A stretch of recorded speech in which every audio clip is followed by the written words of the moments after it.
Welcome to Volunteer for Israel's VFI Educates Programs, episode 125. Today is the beginning of season number 3, and we have to thank Julia right now for carrying us all this time to the 125th episode. There are major television programs that have never hit 125 episodes. Of season 3's contents are shown on the VFI index, and you can gain access to it on the internet as a web page. Go to tinyurl.com. That's tinyurl.com/VFI Educates 2, the number 2.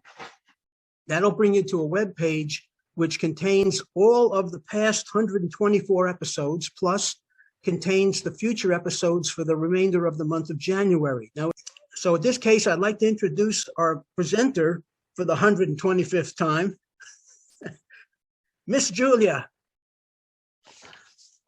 Hi, Steve. Thank you so much. Thank you for the introduction.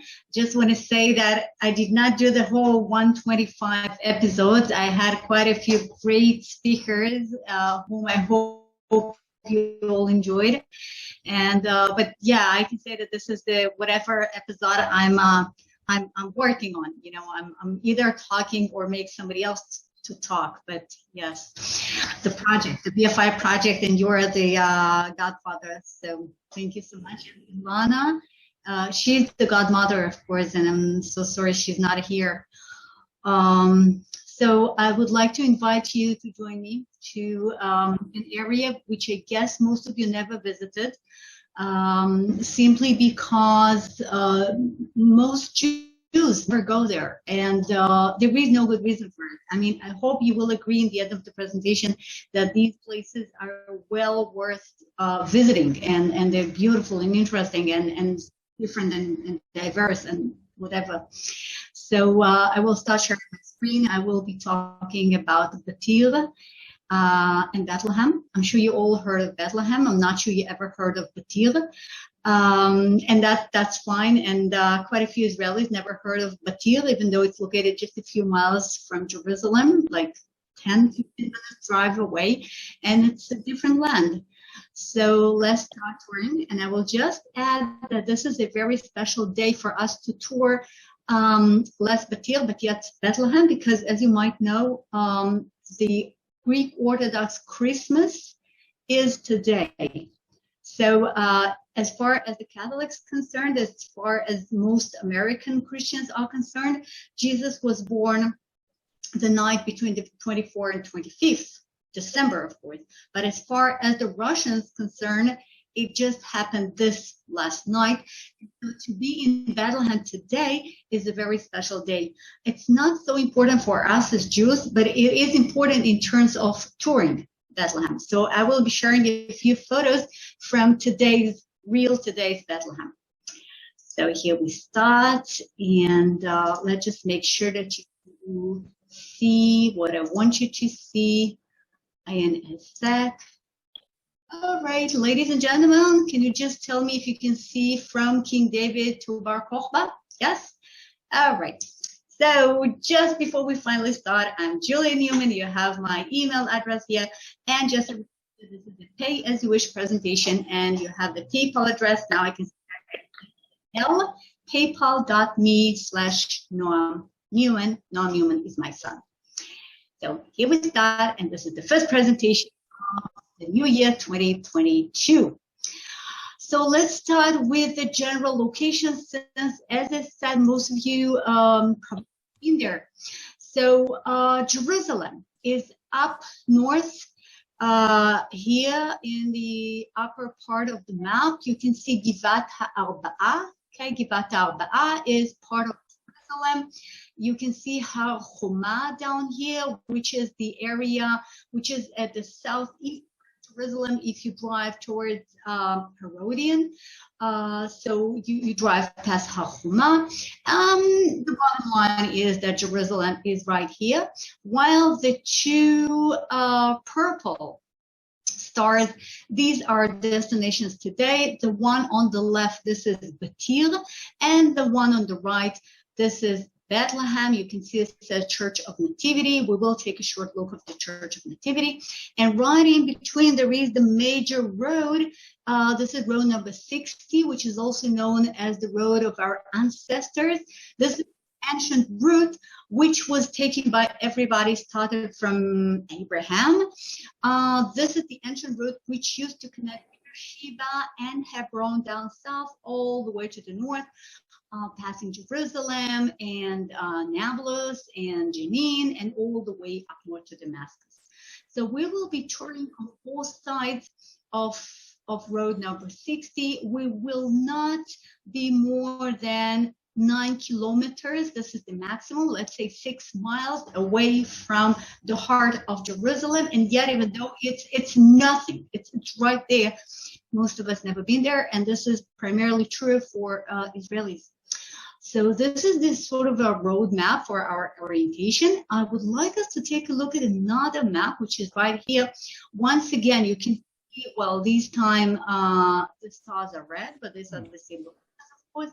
The one on the left is Patil. It's a tiny little village, and the bigger one is Bethlehem right here.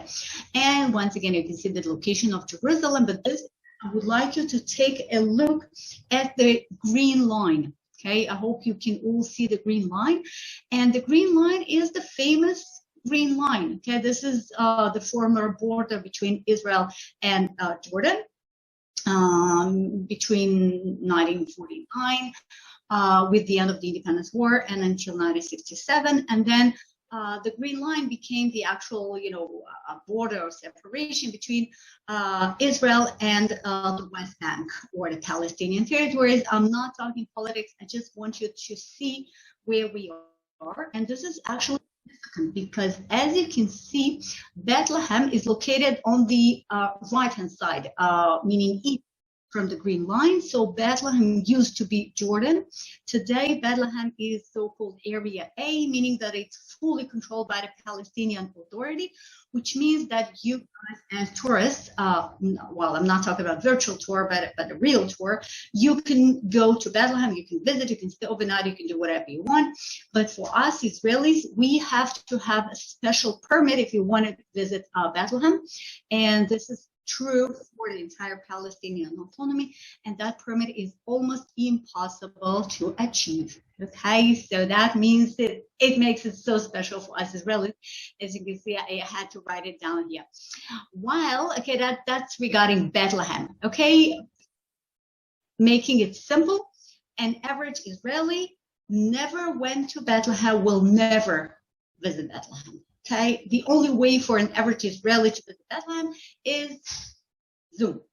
Okay, while Batir, the situation with Batir is even more complicated because, as you can see, Batir is located right on the green line. Okay, right on the green line, which means that it's sort of in between, and it is in between because part of it is Israel and part of it is Palestinian, making things complicated, mostly for the people living there.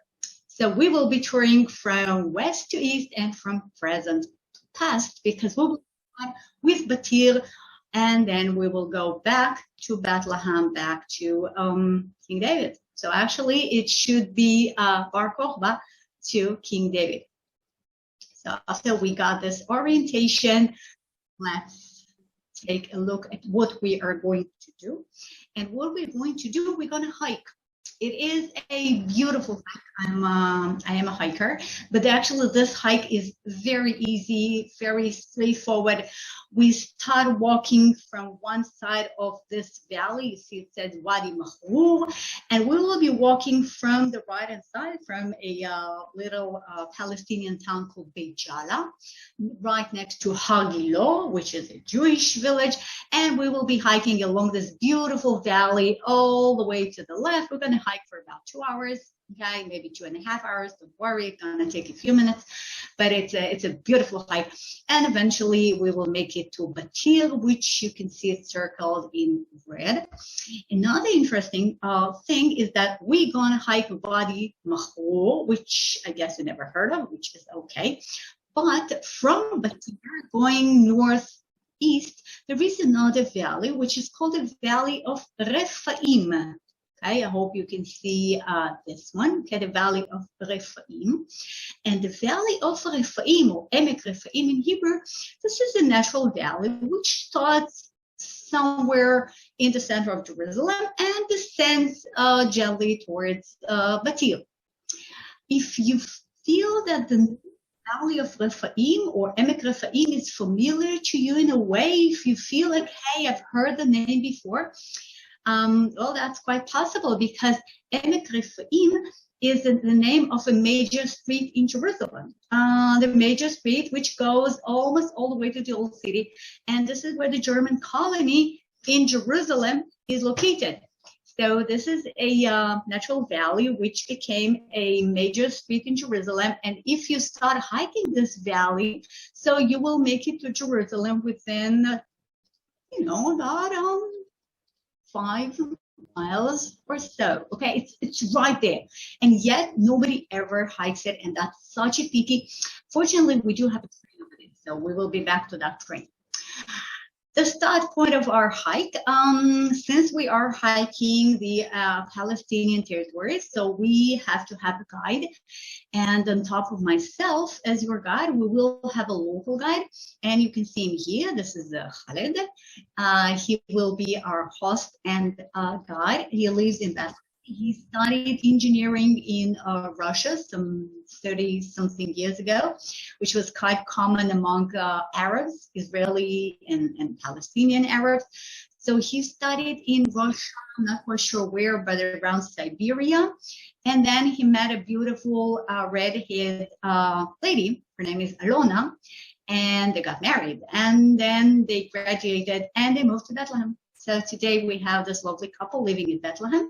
They are our hosts here, and since they're our hosts, we will be visiting their souvenir shop in the end of our tour. That's how it works. Okay, that's how it always works with Bethlehem.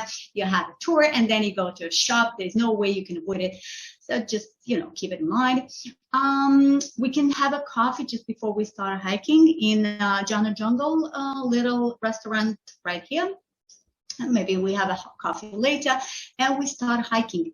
Now, if this landscape seems familiar to those of you who have been to Israel, again, no surprise, this is a very typical landscape of the Judean hills, of the Jerusalem Mountains and the lower Judean plains. So most of us have been to these terraces and this type of landscape, maybe west from Jerusalem, maybe Beit Shemesh, maybe in Zion, maybe, and this is the same landscape. And that again, it makes it so special because it is the same landscape we are familiar with, and it is located in these areas which most Israelis will never visit, will never see. Okay, and for you guys, I mean, maybe it's more exciting for me, but this is a very nice landscape. So this is Wadi Mahou right in front of us, and let's start walking. So we start with an old road. We are joining this group. These are Israeli tour guides.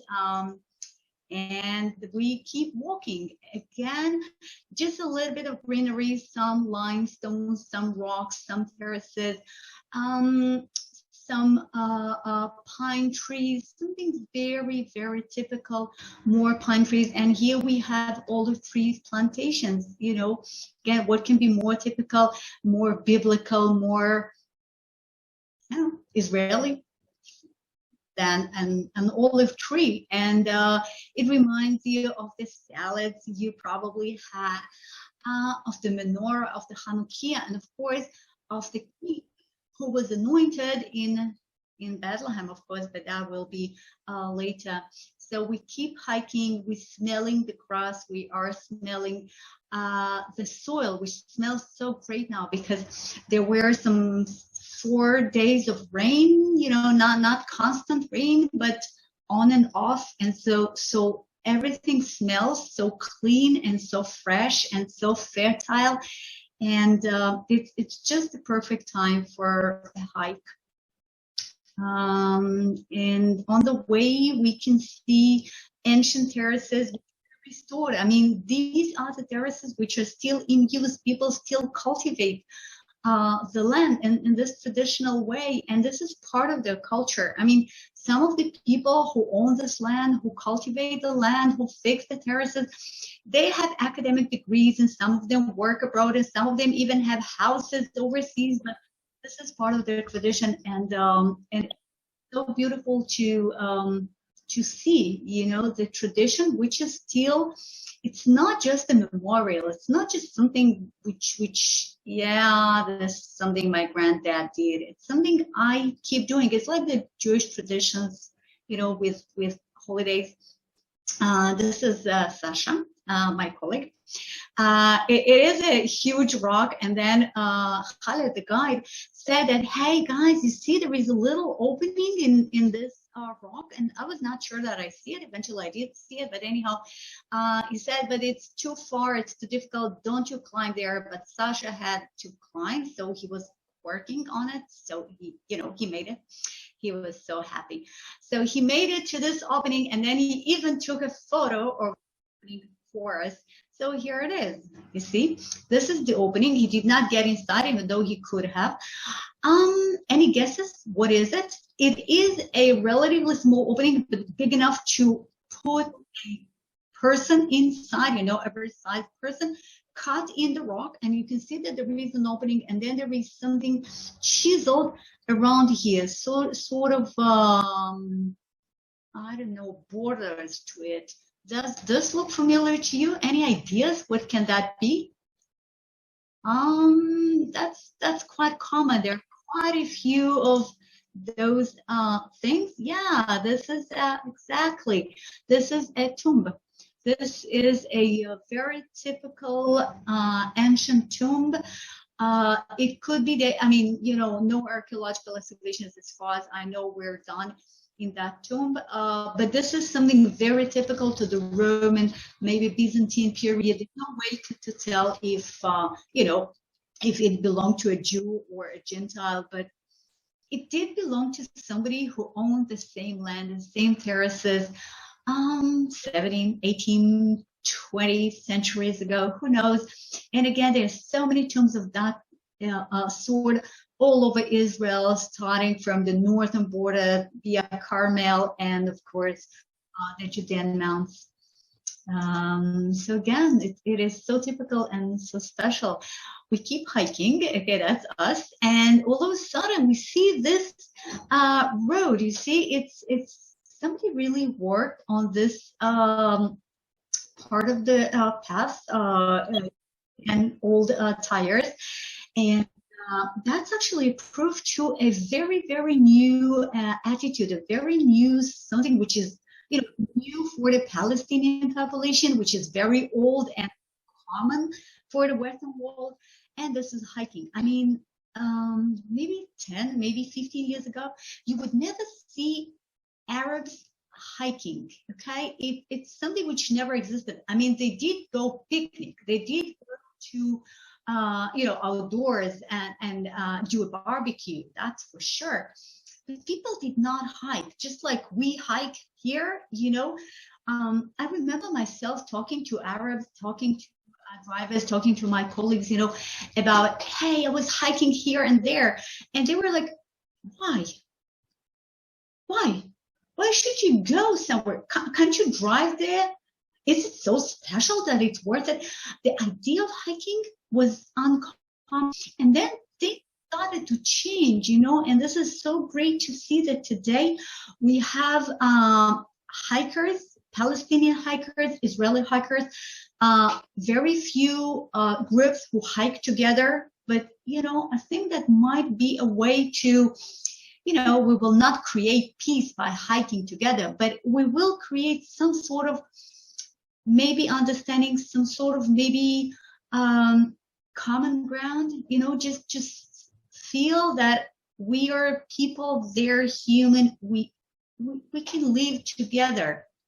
By the way, my husband, who is an eager biker, so he met quite a few Palestinian bikers, and they even biked together, biking tours in the Palestinian territories, which are open to Israelis and Palestinians.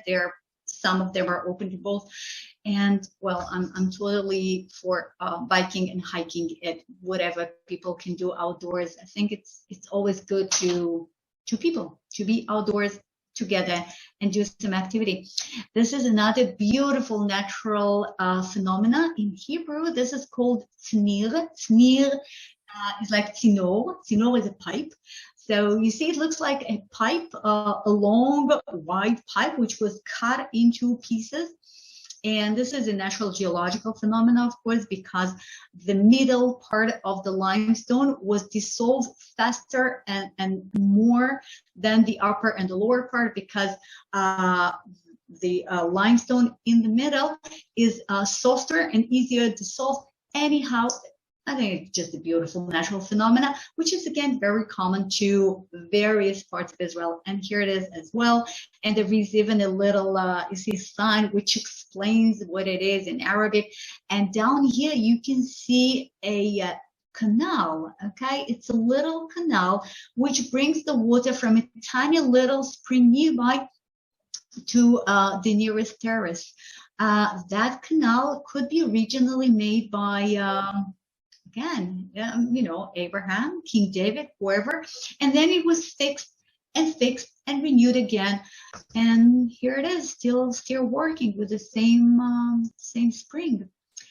So finally, the 2 hours hike is over. You see, I promised it will not be so long, and here we are in Batir. So first of all, we have to have a coffee. Wherever you go, where you have Arabs, you always have first coffee, then whatever you want. This is the San to El Trail, the one we just did. And welcome to Batir. We have a little handmade museum here. We have a board announcing in German. Unfortunately, I do not read German, but you can see the Palestinian flag and German flag, and they're talking about some sort of co-production and cooperation in Batir. I'm not sure what exactly, but this is something very peaceful. And here you can see just beautiful art made by some Germans who came here a few years ago to volunteer. And they made this huge green lizard just on the wall next to the handmade museum. And I think street art is always nice to see.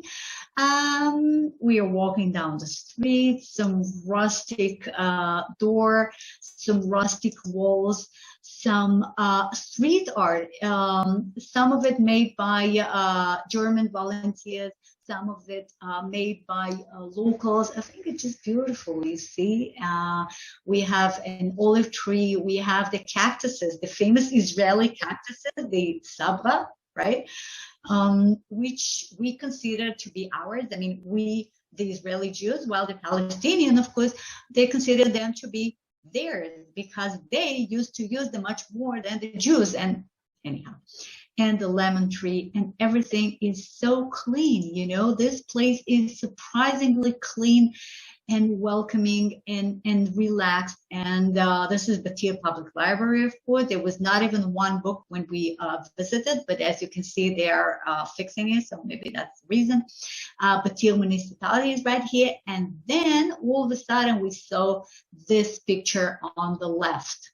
You see, there is a young man wearing a kafia with the Palestinian flag in form of the land of Israel, and he is holding a gun. See that? Okay, that's just a decoration on the wall of one of the houses. And we were like, what does it mean? So we asked the guide, and he said, well, that was a singer.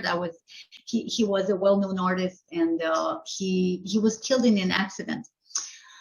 So we said, why does he have a gun? And he said, well, I don't know. It's just, whoever made that picture, he added the gun. No, we did not believe him, of course. So then I personally called a friend of mine who is, she's a colleague and she speaks Arabic, and I asked her, hey, what is this? And she said, oh yeah, this is a well-known artist. He is a well-known singer, and he was killed in an accident when he fell in a pit in a petrol station in Bethlehem.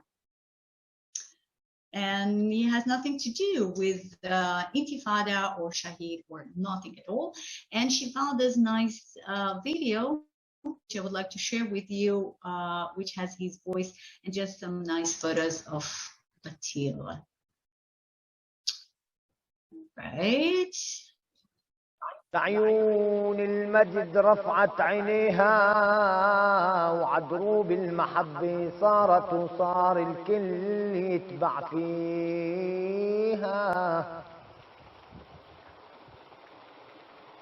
الوزهور الأمل كطفت بديها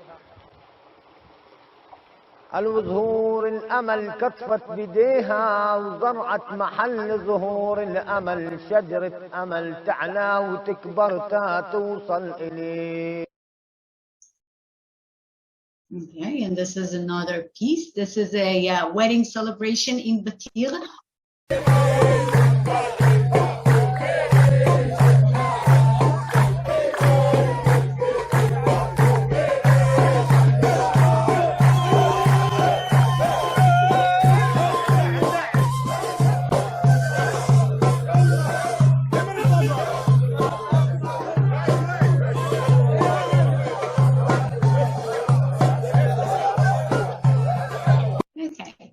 And here it goes on.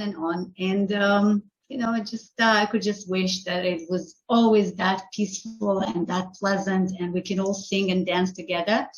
As we walked down the street, all of a sudden, I looked up and I saw these cameras. And after I saw two cameras, I realized that there are actually so many cameras all over the place. So this place is quite, well guarded and protected. And another interesting thing, you see that this building is a brand new modern building, which is built on top of a cliff. I mean, a very, very steep cliff, and the entire village is built in such a way, houses on top of houses on top of a cliff, because it's located on the slopes of a very fertile valley, which is actually the reason for us to be here, because now we are looking towards the building. Now let's take a look to the other side. Okay, and here it is. Look what we see in front of us. Palestine, land of olives and vines, cultural landscape of southern Jerusalem, Batir. So here we are at the UNESCO heritage site, and this is the heritage site because of the cultural, agricultural phenomena of the terraces. We saw some terraces on our hike, but now you will see the very best of it, and that's what made UNESCO to declare Batir back in 2014 as a UNESCO heritage site, which is a great achievement for the Palestinian Authority. So we walk downstairs in this beautiful shadow of pumpkins. You can see me down here, the decorative pumpkins, which follow us all the way to this view. This is where we are supposed to sit down, relax, have a coffee, have a tea with mint, and smoke a pipe, the nargila. But we don't have enough time, so we will simply. Oh, well, this is the nargila. And by the way, there is this old lady, a local old lady, selling some, olive oil, some labneh, some za'atar, some other stuff. And, we cannot avoid, we have to support Batir's economy. And these are the Patil Eggplants. I'm not sure you ever heard of Patil Eggplants, but these are very, very famous because even though they look just like normal eggplants, but actually they're different. It's a very special local species with a very special local brand. The Patil eggplants, they are very, very white inside. They are relatively small. They are very soft and they are sweet. So the dishes prepared in Batir and elsewhere using the Patil Eggplants, they have a very, very special taste due to the Batir eggplant. So whenever you visit Patil, you have to make sure that you taste those. And here you see when you get with a group to no matter where, and even though this is a group of tour guides and we all had, everything, especially Lebanon, we couldn't resist. So we spent quite a few minutes shopping. The old lady was delighted, of course. This is great labneh, which is like a sour cheese, and eventually made it to here. This is the Roman pool. Okay, this is the Roman pool which connects the water from a few nearby springs, and all the water from all these springs are collected in this pool, which was originally indeed built by the Romans, and it is still maintained because, let's get closer. By the way, summertime, it's a great swimming pool, okay? You can swim in there because it's really hot. Well, right now we just looked at it and the water was way too cold, and anyhow, the weather was way too cold. But this pool is crucial because thanks to that pool, they irrigate all these terraces. And this is where they grow their vegetables, and especially the Patil Eggplants, of course. And this is the UNESCO Heritage Site. And this is the upper part of one of the tributaries of the Revolt Valley. So if you start walking from here to the right, so within about 5.5 miles, you will make it to Emek Refaim, the street in Jerusalem. Now we are standing on the east side of the valley, and this is where the old part of the Palestinian village is located. Little by little, we're bigger, and now we are facing the west side of the valley, and you can see more houses. Why is this important? Because this valley is the green line, and so some 20 years ago, when the separation fence was built, when we started building the separation fence between Israel and the Palestinian territories, so that fence was supposed to be right here. Okay, you are facing the, thank God, non-existing fence, because the Green Organization, both Israeli and Palestinian, they actually worked very hard. Public opinion, politicians, lobbyists, etc., and UNESCO to save these terraces. So as I said, back in 2014, the terraces were declared UNESCO Heritage Site, and they were saved. And so today we don't have the separation fence in this area, and the Batir farmers can still work and cultivate the land. So it's just a beautiful spot to sit down and sip a coffee and look at farming at the UNESCO Heritage Site. We are looking at a tiny little fraction of the terraces. The overall size of the terraces is about 350 square miles. Okay, it's huge. Not all of it is cultivated, but that's what it looks at its best. Another look, we are looking toward Jerusalem. Of course, we don't see Jerusalem from here. And then now we walk upstairs following this old local lady on our way to Beitar. Here we are. We are standing on top of the Tel, otherwise known as Khirbet El Yahud. Khirbe means ruin in Arabic. Khirbet El Yahud means the ruins of the Jews. Tel is an archaeological hill, an archaeological site in Hebrew. So standing on top of the Tel, looking towards the north, and here on top of that hill in front of us, you can see Beitar Illit, which is a modern, ultra-Orthodox Israeli town. Just before we turn towards the archaeological excavations, I want us to take a look at this railway, okay, in the red square. This railway, well, it's take a closer look. Here it is. This is the railway which was made by the Ottomans, by the Ottoman authority, and this is the first railway in the Holy Land, okay, the land of Israel, Palestine as it used to be called, and this is the railway which connected Jaffa with Jerusalem. This railway is still functioning. You can see that it looks good, and it followed the same route as it was made by the Ottomans, which means that it has to cross the Palestinian territories. And if we would have built the separation fence, that would be a little bit of a problem.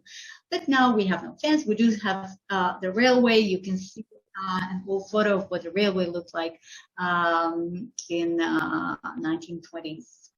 So if you ever take the railway from Tel Aviv to Jerusalem, you have two options. One, the new railway via the airport. The other one is this one through Beit Shemesh, which is so much more beautiful. And then it takes you all the way to the Jerusalem Zoo, crossing Batil. So we turn our backs, and now we are not looking at the railway, but rather at the archaeological excavations, which are identified as Beitar, and Beitar is the last stronghold of the Bar Kochba revolt. Now, Beitar, we don't really have an explanation to the name.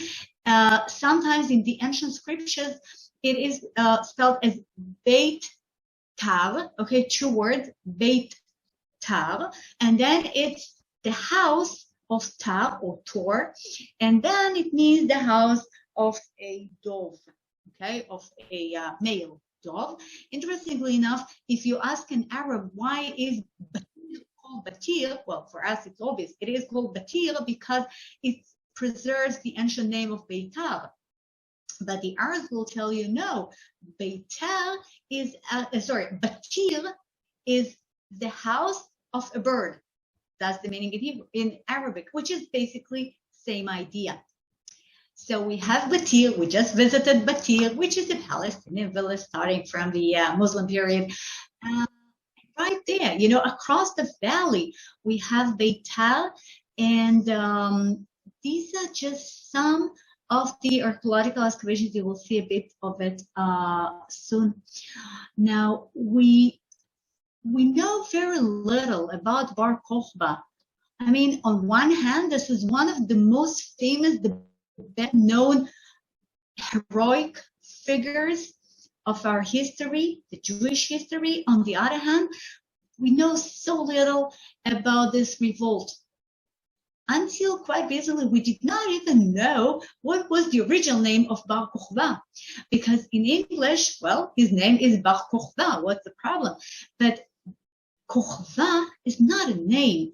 Kochva is the Aramaic for a star, Kochab in Hebrew. So Bar Kochva is somebody who has a star. Okay, it's a nickname. It's like a title. So his original name was not known until quite recently, until this little fragment of a scroll, which you see in the lower left part of the screen, was discovered in the Judean desert. And then up in right at the beginning of the letter, it says Shimon. I can read it. Maybe if you read Hebrew, you can read it as well. It says Shimon ben Kusva. So his name was Shimon ben Kusva. In other scriptures, it's ben Kuziva. And then he was nicknamed Bar Kochba. So he was called the president of Israel. He was considered to be a Messiah by Rabbi Akiva. He was considered to be the Messiah, and therefore Rabbi Akiva was the spiritual leader of this revolt. That was the last revolt, the last Jewish attempt to be free, to be independent from the Roman rule. Because if we move back in history, 70 AD, some 60 years prior to that, this is the great revolt against the Romans. This is when the temple was ruined, right? The temple was ruined. Judaism was reinvented by Rabbi Yochanan ben Zakkai and Rabban Gamliel, a Judaism without a temple, right? But it was not the end of the story. And then some 60 years after the Great Revolt, Bar Kochba, or otherwise Shimon ben Kochba, he became the leader of the last revolt. We don't have the temple, but we will rebuild it. Let's try again. And Rabbi Akiva, one of the greatest rabbis ever, he considered him to be a Messiah. After Bar Kochba was killed, or maybe beaten by a snake, we don't know. After the failure of the revolt and after Rabbi Akiva was assassinated in a horrible way by the Romans in Caesarea, not far from my house today, the Jewish sages, the sages of the Mishnah and the Talmud, they call him Bar Kochba, a false Messiah. They believe that he was not a Messiah. He was not a hero, actually a failure. And even more than that, he was the one who actually caused the great exile, the great diaspora, because we know for a fact that even though after the Great Revolt, we had no Jerusalem as our capital. We don't even have Jerusalem with the name Jerusalem. It was renamed into Ilia Capitolina, but yet the majority of the Jewish population stayed. Okay, we lost the temple, we lost the spiritual center, but we had the majority of the population still living in Israel.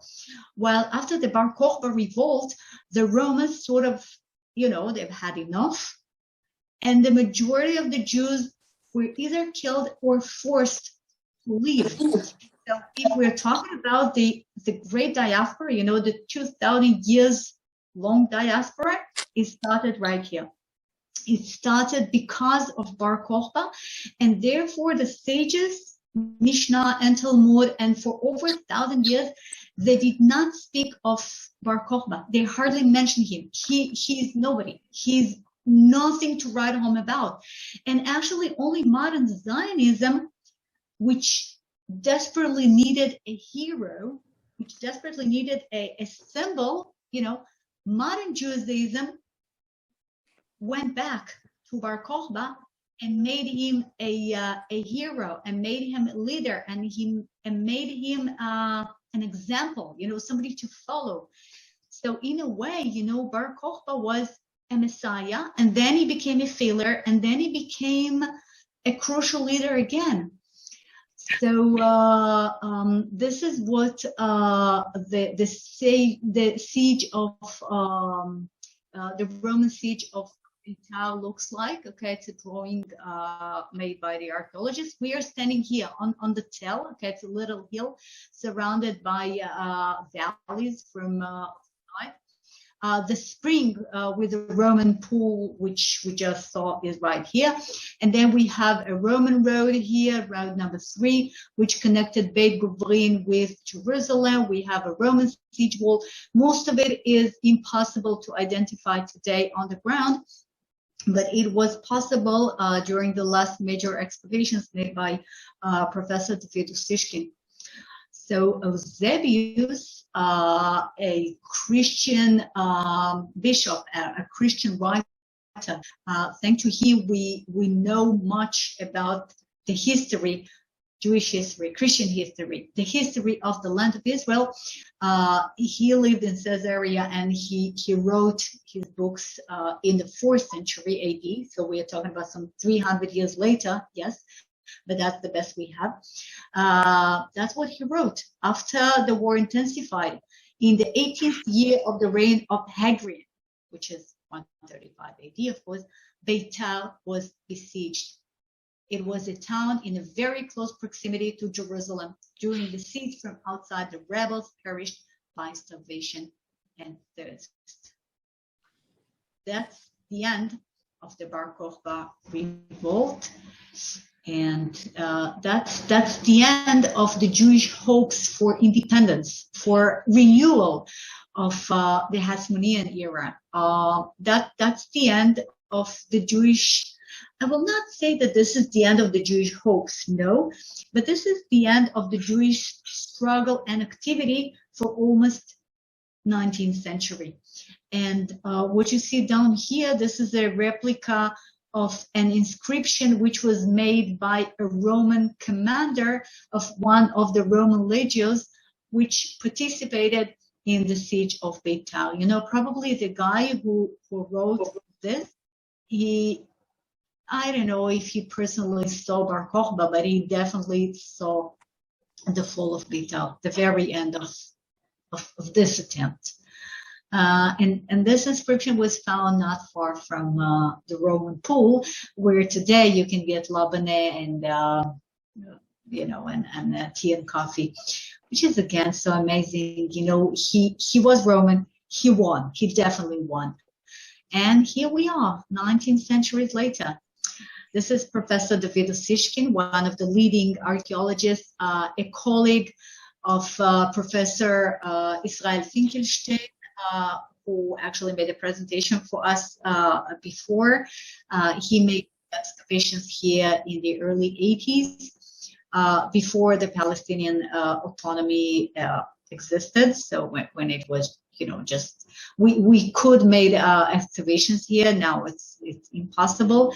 A few more photos.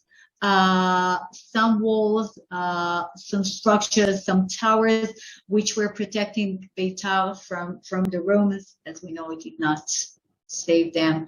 And the trash bin, which part of the excavations became, unfortunately, if you have archaeological excavations, but nobody takes care, so nobody cares.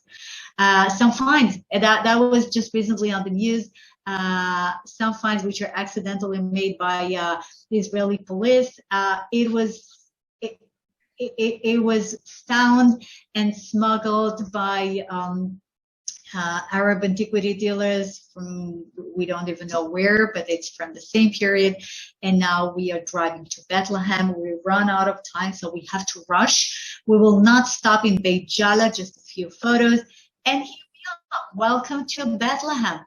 Now, I wanted you to look at this photo primarily because you see right on top, okay, we are looking south, and it looks like a little volcano, isn't it? So this volcano is Herodion, the palace and the tomb of King Herod the Great, overlooking Bethlehem. When Herodion was built, Bethlehem was a tiny little village nobody cared about. And then it became the center of Christian faith. And this is, of course, where David was anointed, in Bethlehem. Now, Bethlehem in Hebrew means the house of bread. In Arabic, it means the house of meat.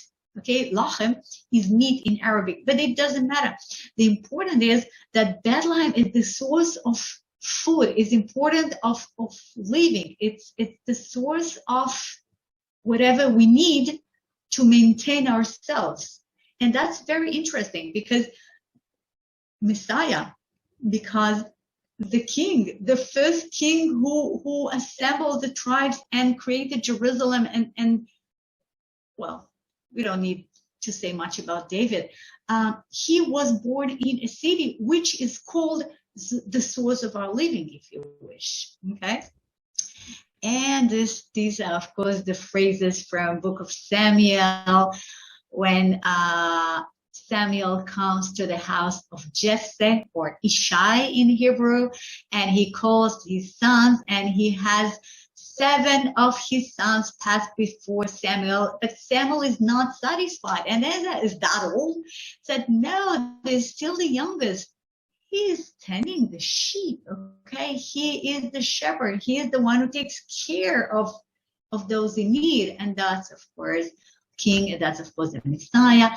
And eventually the Lord said, rise and anoint him.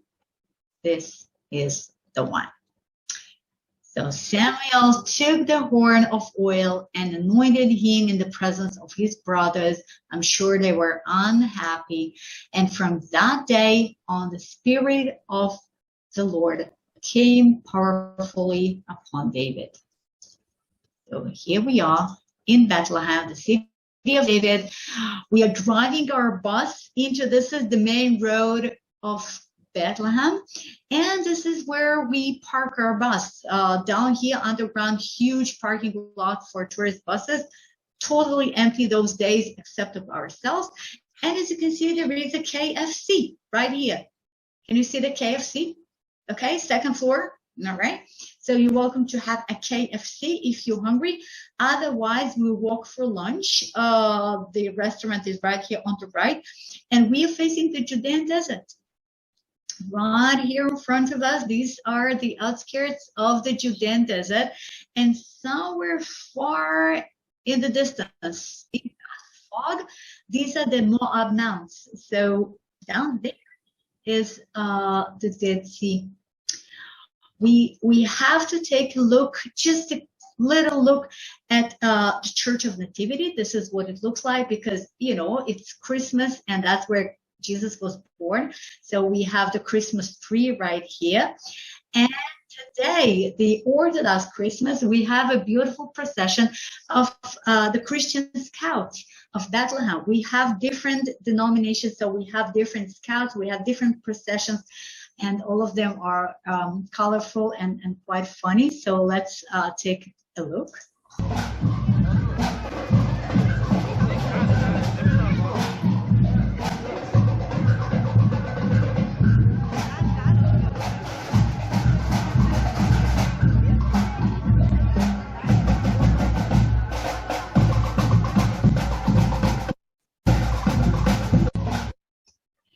Okay, and so it goes on and on. Okay, they have these processions for hours. That's quite funny. And all these scouts are adults, almost no kids there. And the Church of Nativity, we have the little, it's called the humble door. You have to, you know, you have to lower yourself, you have to bend before you enter. That's what it looked like before the recent restorations. And now these are the mosaics. Look at these mosaics. They are among the most beautifully preserved mosaics from the Crusader period, very similar to the Roman period, Byzantine period mosaics in Italy. Okay, the place where Jesus was born and the Catholic Church. Okay, let's walk a little bit down the street. You see quite a few people here, busy and happy. Oh, did you ever hear Aramaic, you know, ancient Jewish language, Shema Israel in Aramaic in a church next to a Christmas tree? I think this is quite an interesting experience.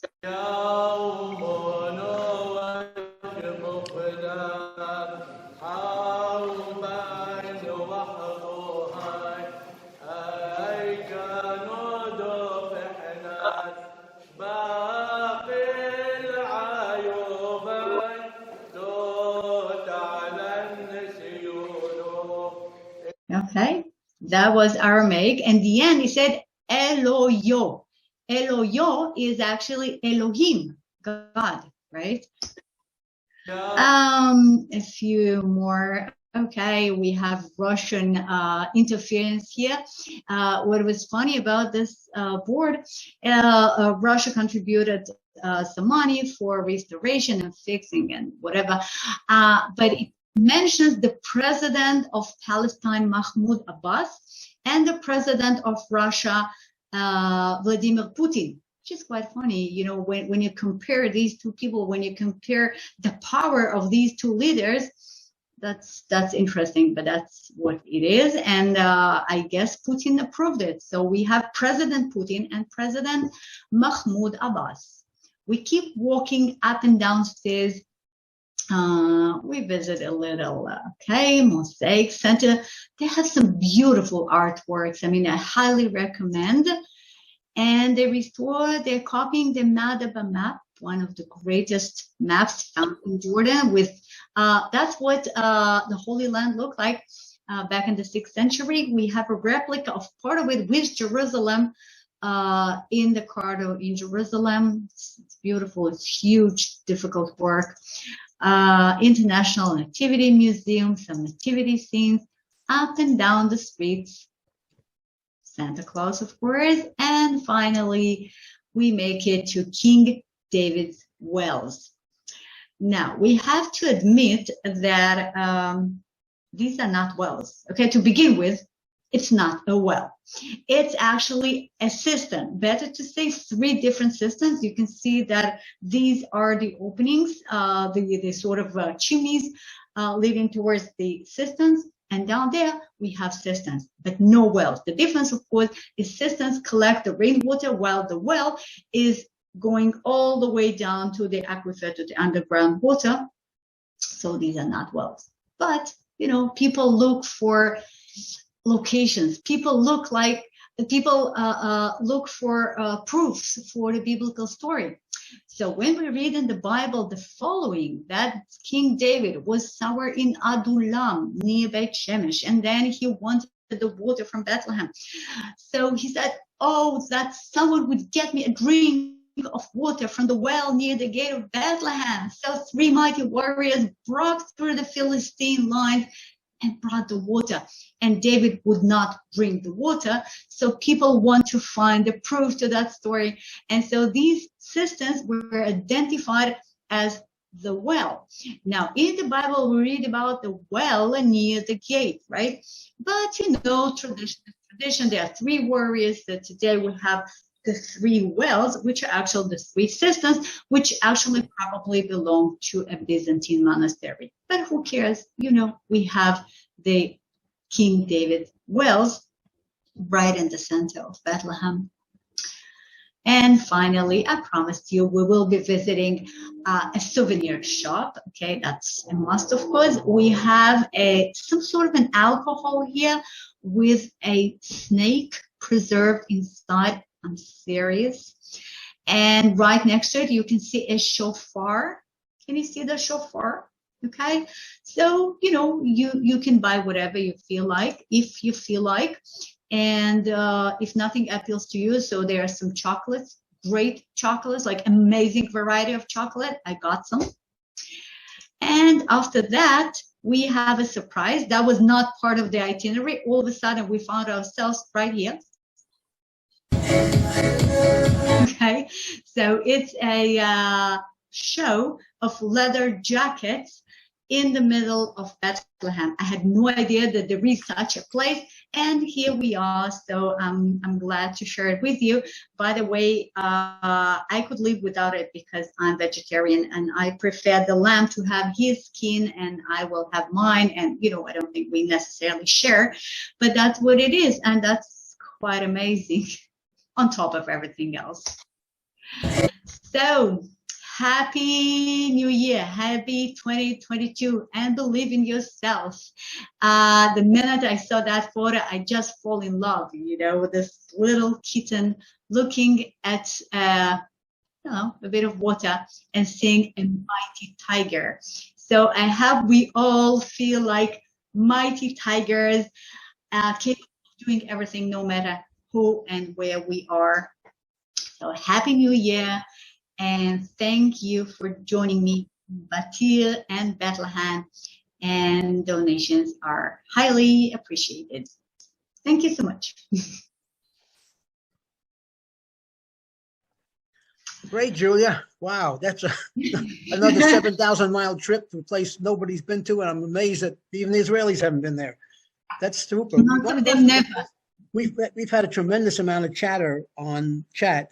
And, I can see it. So listen, I'm more than happy to read the chat and, you know, address to it. Just before I do so, because normally we will lose people at that point. So I just want to say that next week's presentation, we were supposed to have a presentation by the Vice Mayor of Jerusalem, Fleur Hassan-Hum, and unfortunately had to go abroad for, unforeseen circumstances. So we will not have our presentation next week, okay? I hope we will have it in the nearest future, but I'm not sure yet. I don't want to promise before I know for sure. So she will not be talking next week. Instead, we will have a presentation by a guy you already met and liked. And this is Noam Tamir. You might have heard Noam Tamir. He was talking about military memorials in the north of Mm-hmm. Yes. And so Noam Tamir will make a great presentation about the development of Jewish presence in north west Negev, what I normally call the Gaza envelope. So I know we already toured Gaza envelope actually twice, but we toured it as it is today. I mean, we were talking about the reality. We did visit one ancient mosaic, one ancient synagogue, but that's it. So you are familiar with the present of Gaza envelope, while Noam Tamir will be focusing on the process which brought to where it is today. So he will tell you the story, the history of creating these places which you might have visited with me, which is actually very interesting because I did not go into the story, but the Gaza envelope, the northwest part of the Negev, developed in a few steps, in a few giant steps. Just as a, make you curious about his presentation, we have 11 settlements, 11 kibbutzim, which were created in one night, actually in 2 hours. It was an incredible operation carried by a group of people one night, Yom Kippur night. Okay, wow. That's crazy, but this is how we have this 11 kibbutzim in the Gaza envelope, and there is more to it, of course, and some personal stories, and another military memorial, of course. So I am sure you will enjoy his presentation. It's sort of a surprise, I know, but what can I do about Fleur going abroad? So hopefully we will have her in the future. Okay. Okay. So now the chat. Judy, her grandson Theo's third birthday. Congratulations, Mazel Tov. Great. Pearl Harbor. Okay. Robin, you only went to Kever Rachel. Yes. Well, I actually, I thought about visiting Kever Rachel because it's sort of, it's right on the way. Kever Rachel, the tomb of Rachel, if you're not familiar, is located right at the checkpoint between Jerusalem and Bethlehem. So it makes sense to visit the tomb of Rachel on the way, but anyhow, as you might feel, I had too much to say. So I did not want to visit another such a major site. And I think that in the future, we will have a presentation about the tombs of righteous, the Kivrei Tzedikim, around Israel. We have hundreds of those, but just the most important ones. And one of them is definitely Kever Rachel, the tomb of Rachel. So yes. Rachel is right there, but it did not have the time. Sorry, somebody wanted to say something? Started by the military because it's a dangerous area to go to. We went in a protective bus. Mm-hmm. Very dangerous to go there. Bethlehem is very dangerous to go to. Is it a question or a statement? Statement. Okay, thank you. Statement. All right. Okay. So fortunately, it's virtual tour, so you are totally safe. Yeah, I mean, what else can I say? Okay. California. Oh, wow. DQ wrote, I was lucky to visit Bethlehem and surroundings in 1970. It is so much different today. So I would recommend you visit again whenever possible, but you can say, oh yeah, by the way, tonight, within maybe 2 hours, hopefully, nothing is for sure, but hopefully within about 2 hours, Israel will declare that there are no red countries any longer. Yeah, okay, so hopefully you will be able to come, assuming you are vaccinated, you do your PCR and all that stuff. But it might be possible within 2 hours, but things happen like, every 10 minutes you have new directions and restrictions and everything. So, but that's what we were announced. Okay. What about once you're in Israel? What about once you are in Israel? Are there what difficulties? A vaccine passport, limitations? So once you go to the airport, what are the restrictions? Okay. Well, as per now, okay. Again, I have no idea what will happen in 2 hours from now. Okay. But theoretically speaking, if you are vaccinated, which means you had your second vaccine less than 6 months ago, or you had your third vaccine, all right? So you have to have a PCR test 72 hours before the flight, and then you have to have another PCR test as soon as you land in the Ben Gurion airport, and then you have to be isolated until you either get the negative result or it's 24 hours after the test, okay? Whatever comes first. And then you are free to do your own business. That's true for now. Okay? Okay. Okay, great. Thanks. I hope that will stay that way. But in Israel itself, what are the restrictions? Is there any restrictions? Or yes, okay. In Israel itself, first of all, whatever is indoors, theoretically speaking, you have to show your green pass, okay? That's theoretically speaking. Practically speaking, you're not necessarily asked or checked or anything, but theoretically, you are supposed to be able to present a green pass. Okay, and then second, indoors you have to wear a mask. does a CDC card acceptable in Israel? What is a CDC card? It's the United States government vaccination card that shows you've had all your how many COVID vaccines you've had. Does it have a barcode on it? No. So no. You have to have a barcode on it because it should be read by, the electronic device. Yeah. Julie, I believe there's a special website that used to honor some information coming from Americans regarding and leading to the green card. But that has changed. Stay tuned. Steve, in California, you can get the barcode one from your from the people who gave you your shots, the the state health people, and they'll give you one with the barcode that you can put on your telephone.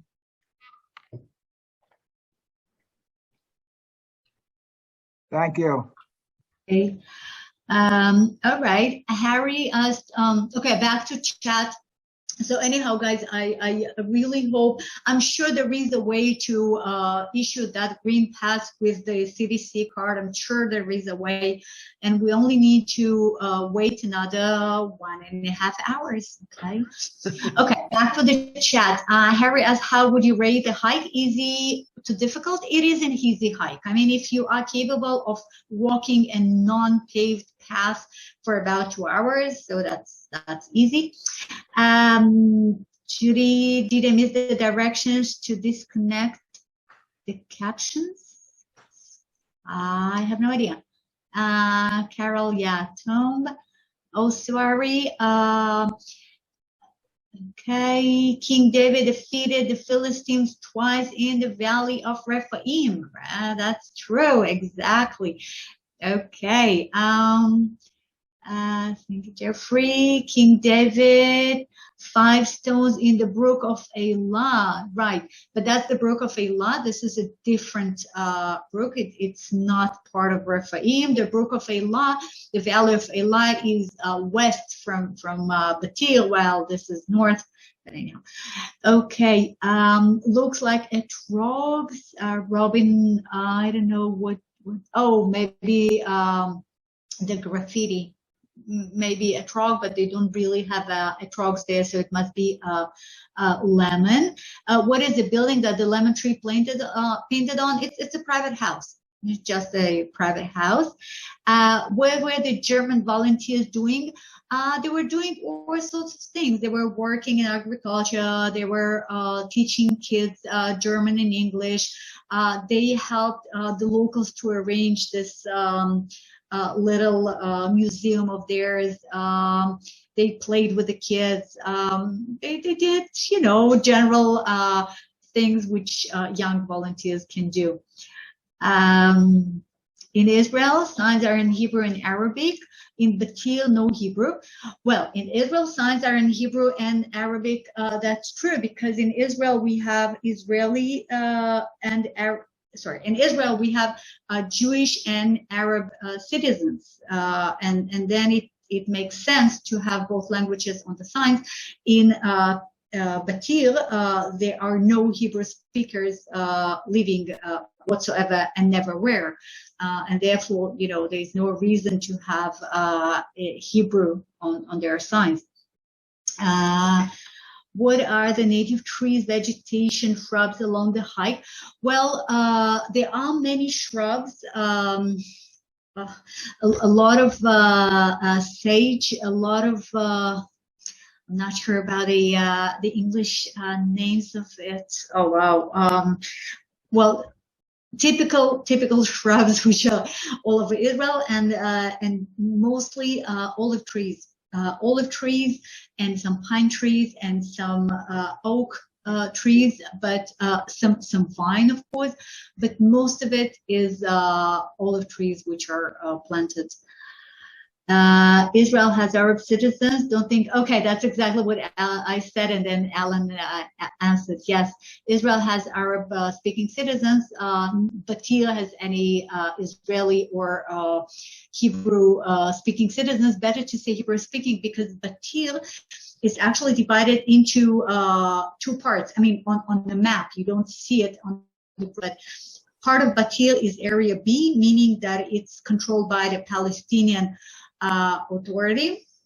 I mean, the civil control belongs to the Palestinian autonomy, while the military control is Israeli. It's very weird situation, but that's how it is. While part of Batir is Area C, meaning that it's fully controlled by Israel. That means that some of the people living in Batir, they are Israeli citizens, while others are Palestinian citizens. Okay, in the same little village of a few thousand people. But none of them are Jewish, none of them speak Hebrew. Okay, enough said. Do we know what that song is saying? It is a song about the beauty of Batir. It's just, you know, how beautiful the terraces, how beautiful is the vegetation, how beautiful is the water, how it's just praising Patil. Again, I don't understand Arabic, but this friend of mine who helped me with the question, he listened to the song carefully, and she said that it's all about the beauty of Patil, because he is from Patil. Okay, somebody asked about a city called Beit Sur, south of Jerusalem. No, Beit Sur is a totally different thing. Beit Sur is a little Jewish settlement, which is not that far from Batir, but it otherwise has nothing in common. Okay. No women, right. Well, there are women, of course, but men and women don't dance together in Arab communities and in Jewish Orthodox communities as well. You know, it's considered to be not decent enough, not humble enough for women to dance in front of men. And so since the Arab society, you know, generally speaking, is more traditional, you will not see men and women Arab dancing together. That's true. Okay, Pamela, thank you for reminding the pay as you wish thing. It will be highly appreciated, of course. All men at the ceremony. Well, again, same reason. I mean, there are definitely women dancing somewhere nearby, but not, you know, not the same location. And again, you will not see it in the same video for Same reason. Okay. Are the Patil Eggplants sold in Israel or exported to U.S.? They're not sold in Israel. Okay. They are to be found, all over the West Bank. I don't know about export to the U.S. I don't think so. I mean, we are talking about a relatively small population, about relatively small, farming. I don't think it is exported. I don't think they have enough eggplants to do that, but I'm not sure, honestly. Okay. If it pains, now Michael, it pains me to hear her speak of Palestinians because the phony propaganda what? I'm not sure I understand. Propaganda construct is since the mid-19th cornerstone. Okay. I don't know. There is a very long. Yeah. I think it's going to turn into a political conversation. Yeah, I think so. So I don't think I use the term Palestinians when I speak of people who define themselves as Palestinians and live in an area which is considered internationally to be the Palestinian autonomy. So that's I just that's the term. Okay. Okay. Okay. Arlene wrote, it's better to call them Israeli Arabs. Look, there is no possible way to call them Israeli Arabs because by at least by the Israeli definition, okay, Israeli Arabs are Arabs who have Israeli citizenship. People in Batir and Bethlehem, except of the few which are Israeli citizens, which I just mentioned, those living in Area C, but among there are some 8,000 people living in Batir today, okay, roughly 8,000. Among those, only about 400 have Israeli citizenship. So these guys are Israeli Arabs. In Bethlehem, no one has Israeli citizenship by definition because they live in the Palestinian autonomy. So they have Palestinian citizenship. So I cannot call them Israeli Arabs because they have nothing Israeli to them. Okay. Okay.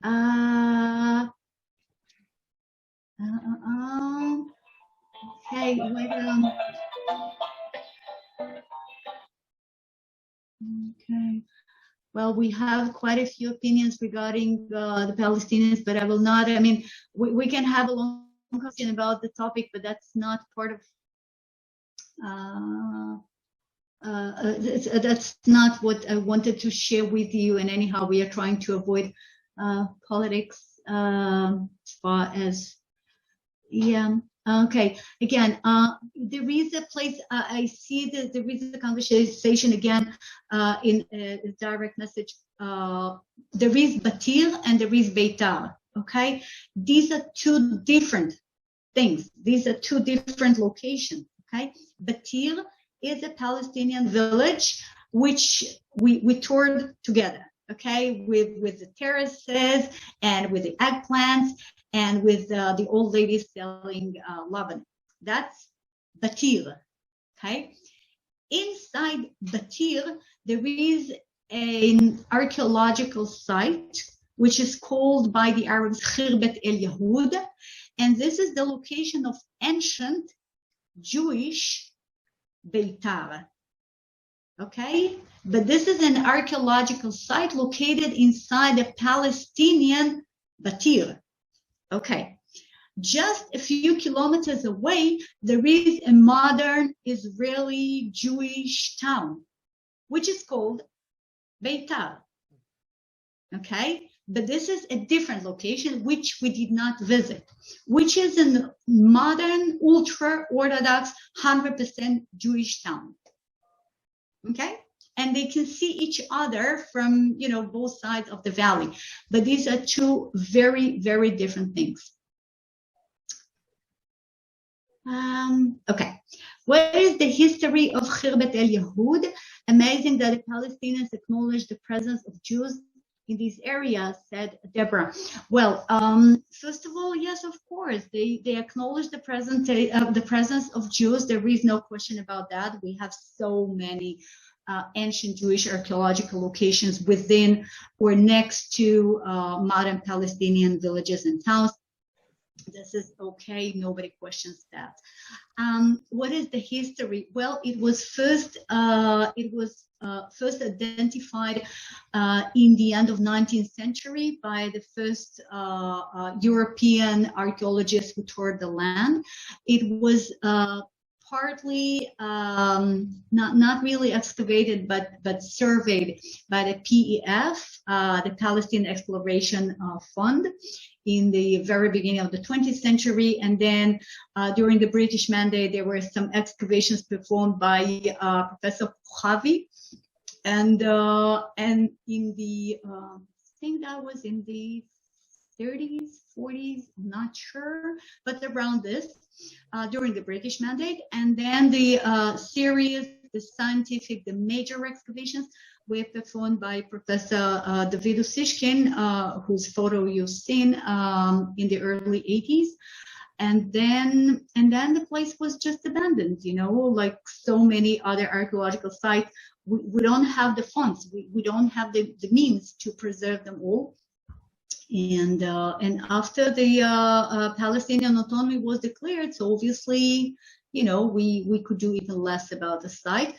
And yet, as you could see, there are some archaeological excavations present, and the view is beautiful, and the terraces are just same as I believe they were in the times of Bar Kochba.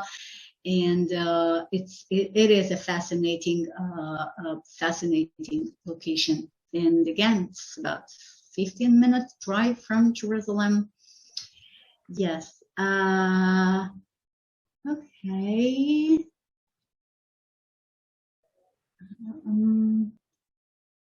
Okay. Bill said in 2019 guide said the Turks cut down all the trees in Israel to make the railway. Interesting comment. No, it's not all. I mean, I'm not sure what the guide said, but okay, it's not all. Okay, that's a lot. That's true. And they used the trees which did not bear fruit, meaning mostly they cut off the oak trees and some of the pine trees, but mostly oak trees because they produced the best coal for the railway, which was so much needed during World War I. But the terraces, they are used for agriculture, and therefore the majority of the trees were and still are olive trees. And so they did not do that much harm. I mean, obviously, there were oak trees there in the times of the Turks, and now there are less of those, but the majority, I mean, we are walking the olive tree plantations. Okay, right, okay, Alvin, I was on that railway in 1970. Wow, when you was in, you were a volunteer in Israel. Yes, that is the 1949 Armistice Agreement, the train. Yeah, that's exactly the one. There used to be a Batir train station. There is no Batir train station any longer. Okay, right. Okay, Harry. Okay, well, there's more chat about the terminology. I'm sorry about that. Okay, star like a celebrity. Yes, exactly. Like a celebrity star. It's more than a celebrity. You see in Hebrew, Bar Kochba, okay, the one who owns the star. We do say, like in modern Hebrew, we say star, Kochav, for a celebrity. But in the ancient times, it was more literally, you know, you follow the star. Again, you know, in Christian theology, the sages followed the star of Bethlehem, and then they found the baby born, right? That's one of the best known stories in Christianity. So they follow the star, the guiding star. So Bar Kochba is the one who has the star, who is the star. He is the one to follow. He is the naturally born leader. That's the idea of the name Bar Kochba. And he was followed indeed. Okay. Okay, historic railway between Beit Shemesh and Jerusalem no longer runs. Why not? Who said that? Marian mentioned that the historic railway between Beit Shemesh and Jerusalem no longer runs. Well, I mean, it does. I'm 100%. I mean, till this morning, I don't know what happened to it in the last 10 hours, but morning, no, things happen, who knows, but no, it is there. It was modernized, it was fixed, it's not 100% the same railway, of course. I mean, it is modern, but it is exactly the same route, and you can still take the train from Beit Shemesh and all the way to Jerusalem. It doesn't make it all the way to Jerusalem central bus station, but it does make it to Malcha and to the zoo and via Batir, and it is great and functioning. Okay.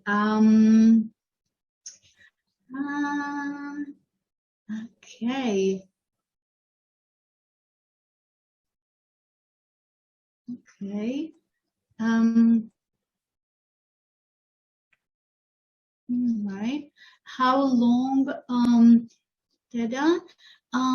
How long did the Sanhedrin exist after Ben Zakkai started it, after the fall of Jerusalem? Okay, well, we actually this is a good question. We spoke about the Sanhedrin in a few previous tours and presentations, but anyhow, so 70 AD, the destruction of the temple, Yochanan ben Zakkai moves the Sanhedrin to Yavne. And from Yavne, it moves up north to Usha and Beit Sharim and so on and so forth. And eventually it makes it to Tiberias. And it is closed. It is forbidden in Tiberias around 500 AD. So it exists around 400 years, okay, roughly after the destruction of the temple. So that's the time frame. Okay, what are okay. According to Dr. Wikipedia, the last universally binding decision of the Great Sanhedrin appeared in 358 CE.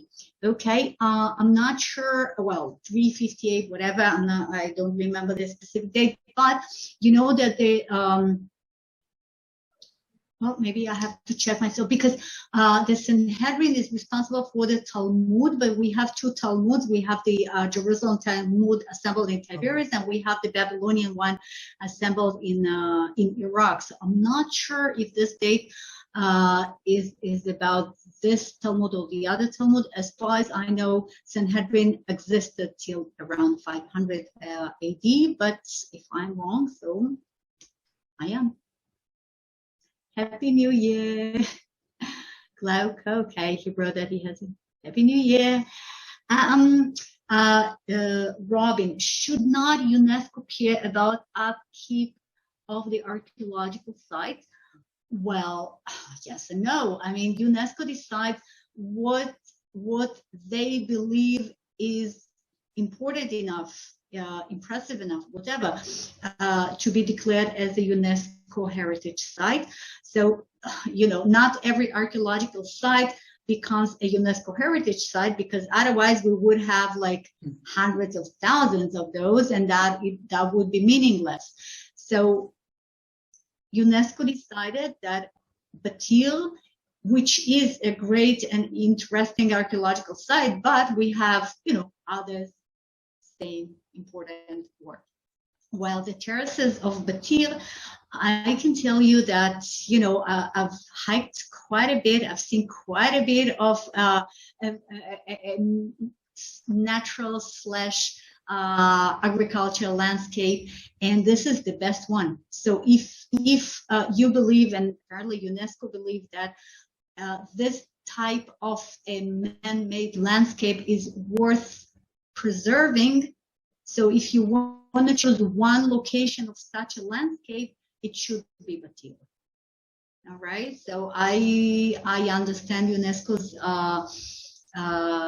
declaration, and on top of that, the UNESCO knew that these terraces are threatened. They knew that Israel is about to build a separation fence, which will destroy these terraces, and I believe that actually, you know, made them make their mind. I believe that contributed to their decision, and again, I can be only happy about it.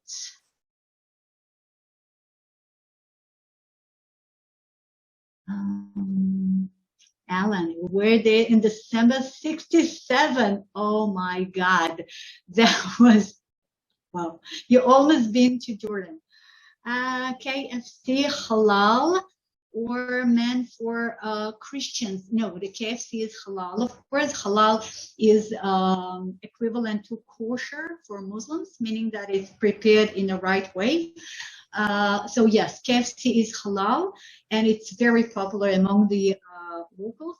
The majority of the population of Bethlehem today are Muslims. In the past, the majority were Christians, and then, you know, little by little, same is true for Nazareth, for instance. So today, the majority are Muslims, and it is for the locals, and therefore it is halal.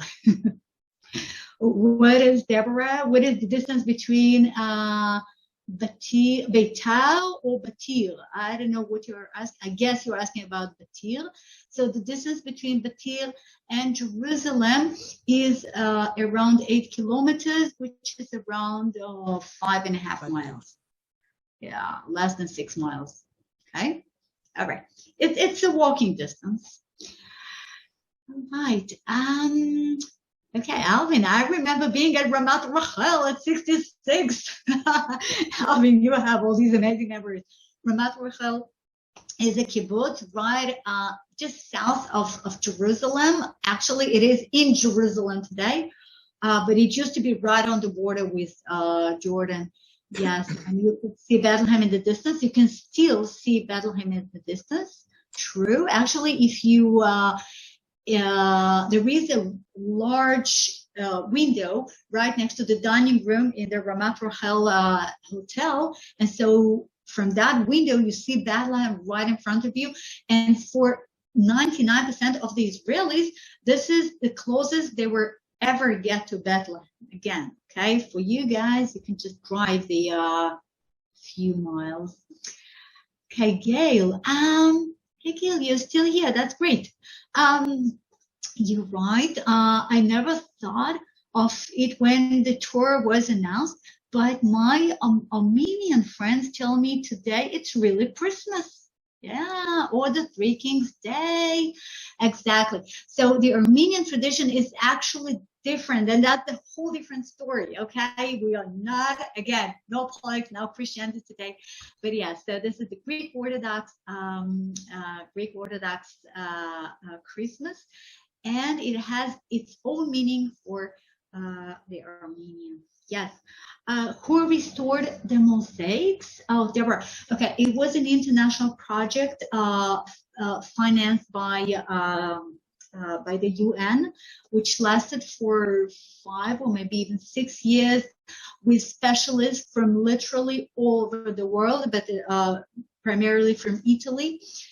You know, Italians are the mosaic specialists. They have their own mosaic. They have the best mosaic restoration school in the world. So primarily Italian specialists and Palestinian as well. And it was an incredible project. It's such a fascinating thing. And we know so much more about the church and about the traditions and about the crusaders and about the art. It's just amazing. I mean, we can have a 2 hours long presentation about the mosaics only, but we will not have this one. Okay. And Celeste wrote, whoa, I've been to Bethlehem many times. This is great. I think you are a minority here. And you have to get back to see those mosaics. Definitely so. Actually, during this tour, as you could see, we spent like 10 seconds in the church, which is far from being enough if you really want to enjoy the mosaics. So this Wednesday, I'm going back to the church. Me personally, okay, I'm going back to the church to spend more time with the mosaics. All right, יהונתן wrote, איך אוכל להצטרף לסיור בבית לחם? אוקיי, יהונתן, אם אתה עדיין פה, אז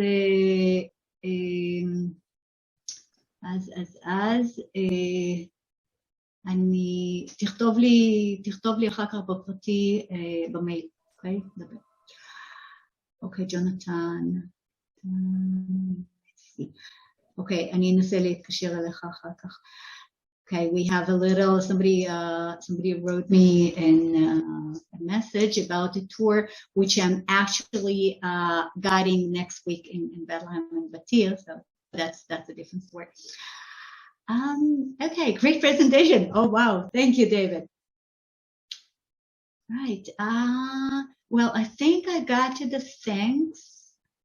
I will go there next week when I'm in. Robin, you're going to be in Israel next week. This is amazing. Welcome to Israel and welcome to Bethlehem. Okay. How is travel now due to COVID? Can you comment on that? Well, we just, I said as much as I know about it. Jay asked, are there rock climbing areas along the trail you hike? No, it's not steep enough. No, there are quite a few wonderful rock climbing areas in Jerusalem Mountain and elsewhere, but not in this particular area, not during this hike, just because it's not steep enough. Okay. Deborah wrote that she was not allowed to go to Bethlehem when you visited Israel, where I don't know when was it, but if that was during the COVID times. So yes, that's true, because the COVID, the situation with COVID at the Palestinian autonomy was worse at the time comparing to Israel, and so yes, it was forbidden to go from here to there, and Palestinian workers were denied their working permits, so they will not bring COVID. So I guess that's the reason. That's not the case any longer. I hope it will not be the case again. Okay. Okay, the pizza. Okay.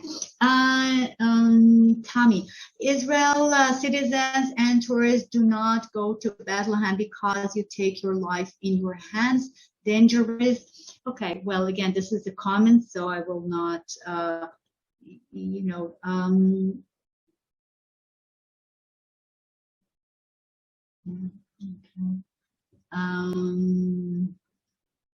okay. Did I hear correctly that Israelis no longer excavate Beitar? Yes, we do not excavate Beitar. I mean, Professor Usishkin excavated Beitar 40 years ago, and ever since we did not excavate Beitar because there were no funds, or there were no archaeologists who wanted to find the funds to excavate Beitar, so it was not done. And then, after the Oslo agreements, that actually became almost impossible or very difficult. So again, it did not happen. But we have so many other archaeological sites which we wish we would excavate, and we need volunteers, and we need you guys to come and volunteer. And we are looking forward for your coming. So it's not because, it's not just Beitar. We have so much more to excavate. Okay, what else? Happy and healthy 2022. Yes. I would also be interested in the train still operating. Well, as I said, yes, until this morning, it was operating. I guess it is still operating. Not that many people use it because it's not so convenient. The majority of people traveling by train to Jerusalem are people from Tel Aviv, and its surroundings. And so it's so much faster and more convenient to travel from Tel Aviv via the airport to Jerusalem. And much less people use the alternative route, which is via Beit Shemesh. Okay, it's longer, it's less convenient, but it is there. It is beautiful, and if you have the time and you're not in rush, so it's highly recommended. It's just a natural tour by train. It's like touring through the windows of the bus. So you're doing the same through the windows of the train. Yeah, it's a beautiful ride. Okay, Deborah asked me to do a tour of Kibbutz Ramat Rachel. Your cousins live there. Oh, well, it is possible. Yeah, there is quite a few interesting things. Well, if I do a presentation about the Tomb of Righteous and then we visit Kever Rachel, so I will include a bit of Ramat Rachel, which is, by the way, has its own amazing, beautiful archaeological site, which is not excavated. Okay, that's another story. But yes, it is interesting. Okay. By the way, Herbert asked me on the dangerous issue, do you have security on your tours? The answer is no. Generally speaking, no, unless it is required by the group. And if it is required by the group, so yes, I can arrange a guard. But this is not the normal practice, but it is possible. Right.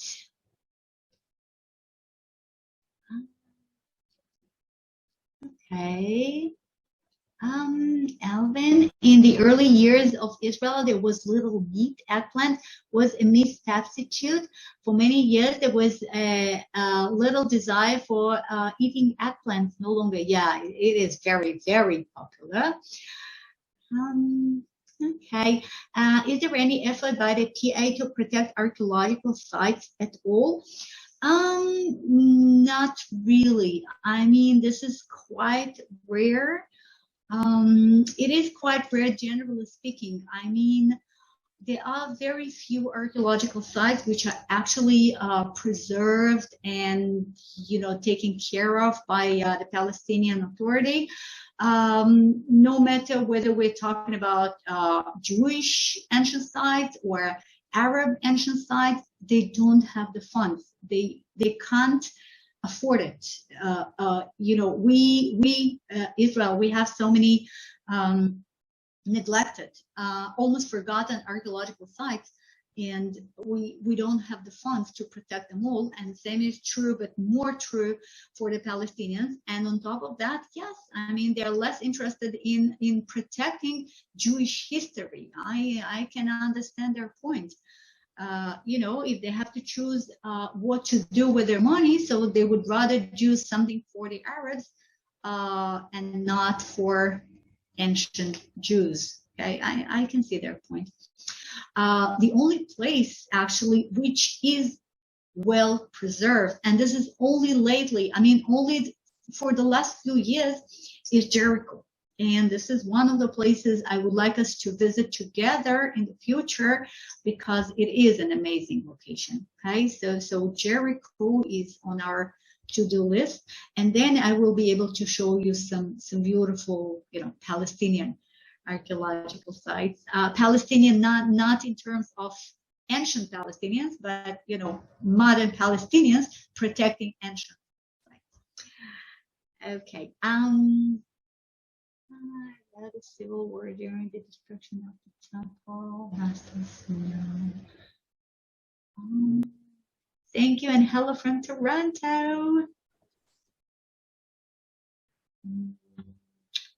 would love to have presentation on mosaics. Well, that's interesting. Maybe in the future. Okay, wonderful presentation. Great, thank you.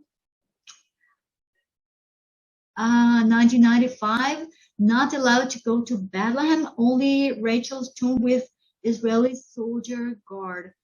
Okay, I'm not sure what was exactly 1992. Today you are allowed to go to Bethlehem, assuming you're not Israeli, okay? All right, and Connie was in Bethlehem in 1992, which was the first time I was volunteering in Israel. Oh, wow, right, thank you. Thank you. Right, Israel is like Rome, only so much more. Every shovel strikes an archaeological site. This is so true. Okay, that's it.